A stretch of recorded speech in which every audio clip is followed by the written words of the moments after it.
Hello, welcome to Network. My name is Pumelele Zondi with your technology and social media news. SABC Network, now that's on Facebook, Twitter and Instagram. News Network at sabc.co.za on email. This week our Twitter poll is asking about the places we consume our news, mostly this as independent media. It says they'll be embarking on a severance packages process, and also the Reuters Institute has issued its digital news reports. Results of that are coming up later in the program. Here's what's coming up in this episode. We have details on a young person who's trying to help us solve our power problems at home. We find out about the Metaverse and how NFTs work over there. And in our conversation, we chat about continuing internet shutdowns in parts of the African continent. South Africa has said that they are embarking on processes for trying to find additional power for the country. They've even gone to Mozambique, we told. But we do know that power cuts will continue, as they always have in the last decade and a half or so. But we met up with one young person who says that he's started a business that's trying to help us solve our power problems in the home. South Africans have spent many hours in the dark this year. Apart from just a lack of basic electricity for the home, just about every single sector has been struggling. There are chicken farmers who say the year of the worst power outages have led to the death of their stock. I think we're going to end up around about between 40 and 50,000 that's going to die at the end. We already took out more than 50,000. It's not just the poultry industry that's not been doing well. Telecommunications network providers have also had their share of suffering. They've not been able to provide a reliable network in times of prolonged electricity outages. On average, we're spending as a business well over 300 million rand on just on the incremental cost, not the normal cost, but the incremental cost on load shedding. Most cannot afford to go green, but the government says those that can afford it must take the jump. One young person who is happy that there's a huge move to solar is Lindo Ngema. Ngema's Prominent Energy Solutions has been going on for a few years, but it's now that he is seeing significant growth. South Africa has more than enough sun for everybody to be on renewable. We can all have solars. We have enough wind for everybody to be on renewable, and it can help a lot in terms of strengthening our grid, because the more people go solar or go on renewable, the less pressure we will have on our network or on our grid, and we will have less incidents of load shedding as a result. While many are getting solar, Ngema says there are rules that people need to know. 99%, if not 98, maybe 98 or 97 of the solar system connected around South Africa, I would say they are illegal solar system. Why am I saying that? Because they haven't reported this installation to the network owner. It could be Eskom, it could be municipality, wherever they are. So the right way of putting solar is to start by doing what we call an SSEG application, small scale embedded generation. You apply to your local municipality or Eskom. Even though the government says they're fostering deals that will bring more power to South Africa, dark hours will still visit, as they have for about a decade and a half now. It's forward thinkers like Lindo Ngema who will help us with alternative solutions that can keep lights on, even if the initial cost of their solutions will be just a little bit more than what we're used to. The last couple of years have seen various organizations work hard at trying to create their own structures of the metaverse. And some say the NFTs are the only method you can use to purchase goods and keep them in the metaverse and in other digital spaces too. But what's this all about? We all experience life in the real world, but gaming, virtual reality, and augmented reality sometimes allow us to experience things in digital spaces. The Metaverse wants us to have bigger digital lives. Many in the tech world have bought into this. Think about Facebook Inc. relaunching as Meta. We are now in the era of blockchain. We are now in the era of the Metaverse. We are now in the era of Web3. So we are now taking these stamps that we have as a collection, converting them into becoming a digital asset. In the Metaverse, you can own wild animals like lions. Something that's unlikely in the real world. You can buy expensive pieces of art, but you need non-fungible tokens or NFTs to do that. Soweto-born artist Fatuane Mukeri is making his works available for purchase for the Metaverse. There's a virtual world right now. People are buying land in it, and your art can be on those walls. He's selling it through a platform called The Tree, which is South African owned. It's said to be eco-friendly.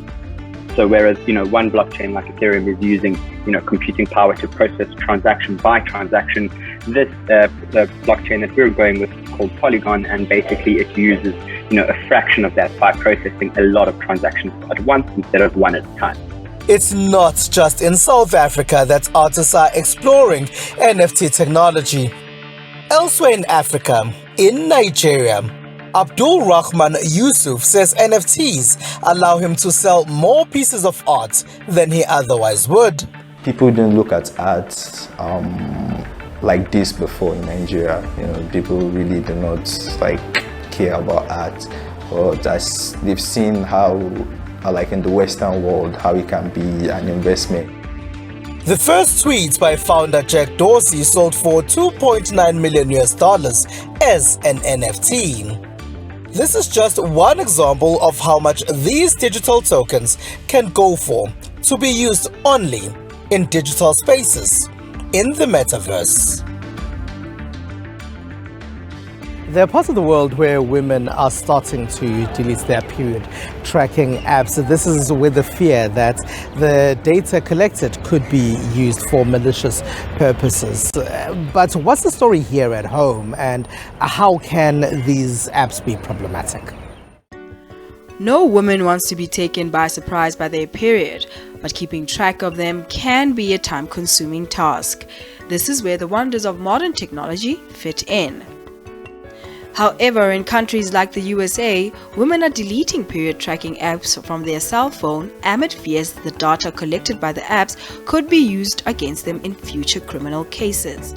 When you create an email address, it asks you questions about where you live, what you do, all those questions. And when you put those questions attached to your email address, you can change your email address, but they still know where you live. So that data that's collected about whether you've had an abortion, whether you've been pregnant and you no longer have a child because obviously you've had it aborted, that could definitely lead to a criminal offense. So I would be, if my children were still young enough and they asked my opinion, I would tell them to be very wary of any data that collects things that in the future, data that in the future could be held against them. Even though abortion is legal in South Africa, those who are using these apps are raising concerns. The data that they collect about you, because they're tracking you. So that surveillance, I also feel like people find it uncomfortable that you know so much about me or that. So the data that they collect from those apps, people don't find it comfortable. Some are questioning the accuracy of these type of technologies. This is what I've used usually from online directly, but they're not very consistent. So I stopped using them because they're not very accurate, because with periods they're very unpredictable. You can't be 100% sure that on the 15th this is what's going to happen. Industry experts have highlighted the intimate nature of the information stored. Data is what you put in, is what you get out. And a period is something, or a menstrual cycle is something that it's different for each and every person on the planet.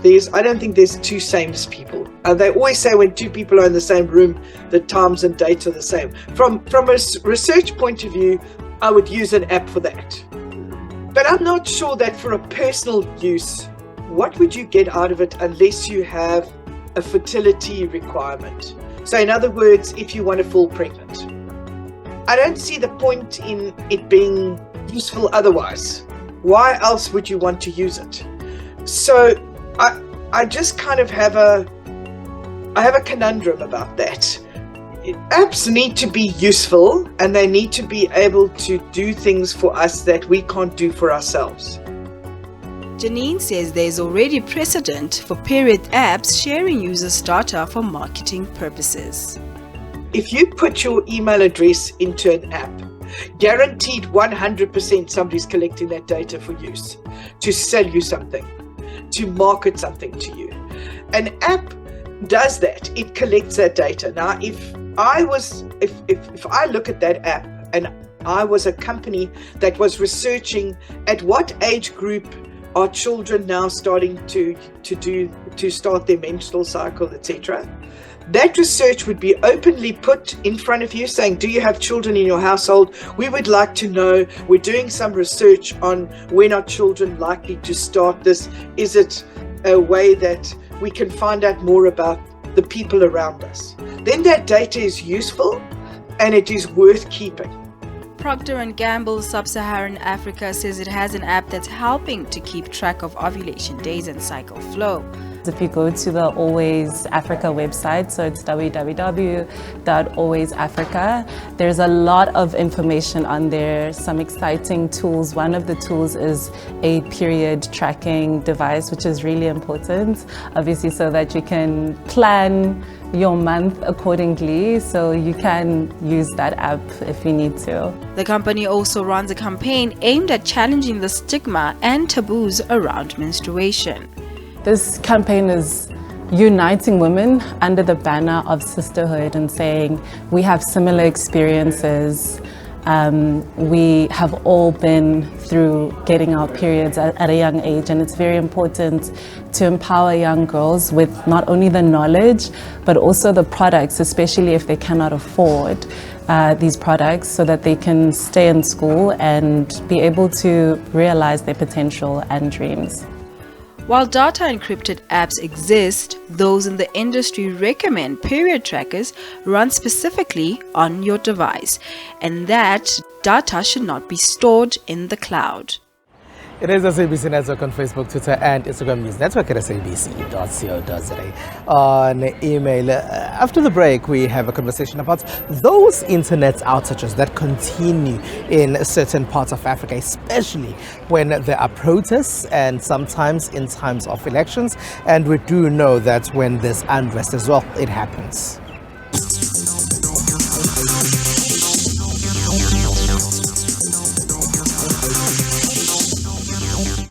It's SABC Network on Facebook, Twitter, and Instagram News Network at sabc.co.za. On email, welcome back.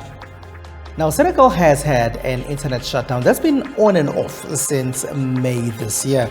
This is because of the protests that have been going on in the West African nation. Now, they're not the first African country to have an internet shutdown this year. On the east coast of Africa in Sudan, now that's on the other side as Senegal is in the west. In Sudan, there's been an internet shutdown that's been happening for much of this year because of the war that's happening in the northeastern country in Africa. Now, to talk to us more about these internet shutdowns and why they do happen in Africa is Nixon Katembe. He is with SABC's Channel Africa. Hello, and thank you very much for being a part of our network, Nixon. Maybe if you can start by explaining this internet shutdown that's been on and off in Senegal. What's the cause? So the issues in Senegal is around the opposition leader Ousmane Sonko, who was accused by the government of inciting the youth to rebel against the government. This is after the government brought charges against him of what they call rape of one of the young ladies, although it turns out in the court that he was not guilty of these charges, and the court quashed them out. And as a result, when the government proceeded with the case of incitement to violence, but also including charges of terrorism, what happened then, he was found guilty and sentenced to 2 years in prison. I mentioned Sudan just now, but are there other recent or current internet shutdowns that happen in Africa? Internet connectivity cut off. It's not only in the case of Sudan or Uganda that I have just mentioned, but we have seen it also, similar situation happening just next door in the Kingdom of Eswatini, where people are demanding from King Mswati II greater accountability and the democratization of that particular last remaining monarch on the continent. However, you see that was, again, the internet was used to suppress the mobilization and the views of the people of Eswatini. Such has happened in Ethiopia, especially when the war started in 2001. In 2021 in the northern region of Tigray. What the government there then did, it's just to cut off the entire Tigray region from connectivity, both telephone and internet services. What does Africa lose when these happen? There's several economic costs to internet shutdown. One of which is for example, in the case of Uganda, you have to rely on transfer of payment through mobile services. For small scale business holders, this is the lifeline for them. Where the internet also, when it is shut down, the government revenues take a knock, and Uganda's Minister of Finance, Mathia Kaseja, clearly outlined that Uganda's economy lost billions. And what is happening in Senegal, or what has happened in Senegal or even in Sudan, have had numerous economic opportunity costs to those countries that then impact on the economy and goods and services towards the people. Do you think in Africa the internet is the kind of threat that African governments in many parts of the continent think it is?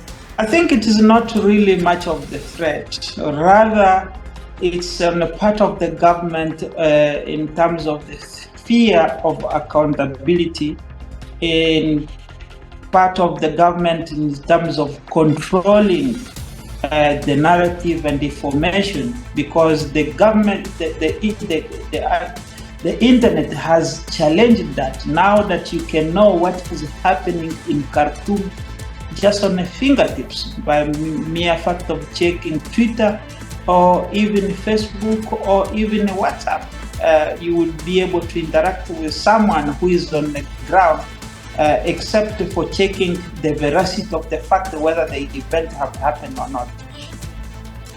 What's the best way of dealing with this? And this is for both citizens of those countries that would experience them, as well as perhaps the government when they have discerning views or protests, elections, or whatever else that could cause them to want to shut down the internet.